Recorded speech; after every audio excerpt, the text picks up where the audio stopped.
A spokesman for China's foreign ministry hit back at comments from Kurt Campbell, the National Security Council's Indo-Pacific coordinator, that the country overreacted to Speaker Nancy Pelosi's Democrat of California's Taiwan trip earlier this month.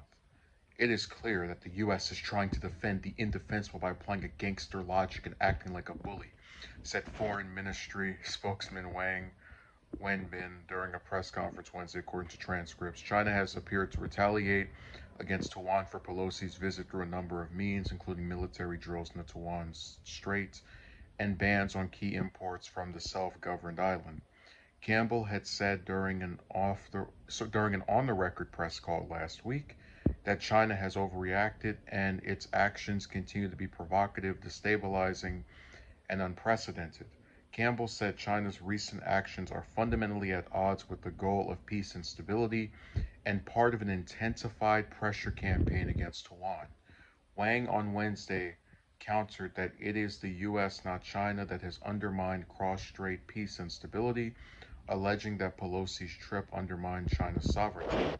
Beijing's official stance is that there is only one China, of which Taiwan is part. Taiwan calls itself the Republic of China has been self-governed since 1949. The U.S. affirms it does not support Taiwan's independence, but maintains an unofficial relationship with the island.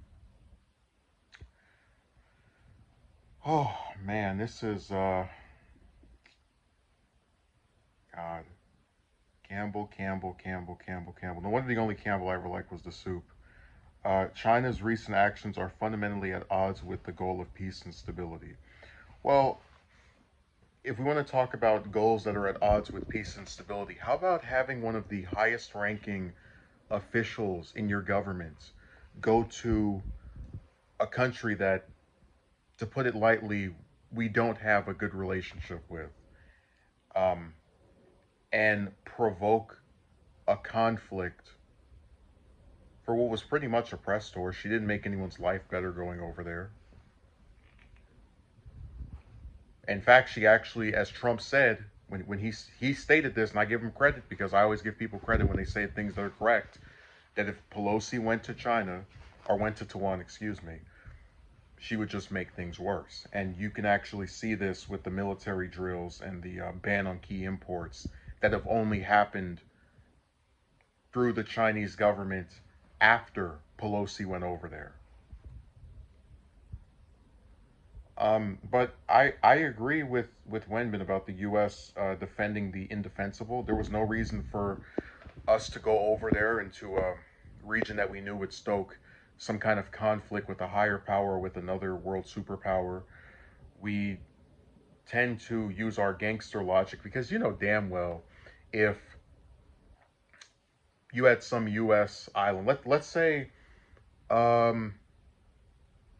Putin decided to visit Alaska, that would stoke conflict with the U.S. We would say, hey, you're coming over here and you shouldn't be able to come here.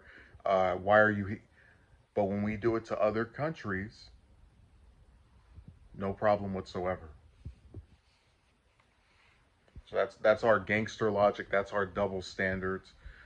And we do act like bullies because we pretty much tell every other region in the world, hey, you know what? If you have some self-imposed rules or some kind of standards for which you don't want to see other regions break, to hell with them. You want to start a conflict with us? Be my guest.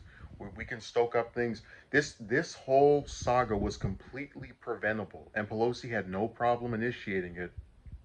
One, because she wanted to get attention for herself, because there is a lot of growing sentiment about her retiring as speaker, whether she wants to or not. Two, she knows that she's never going to have to deal with these repercussions.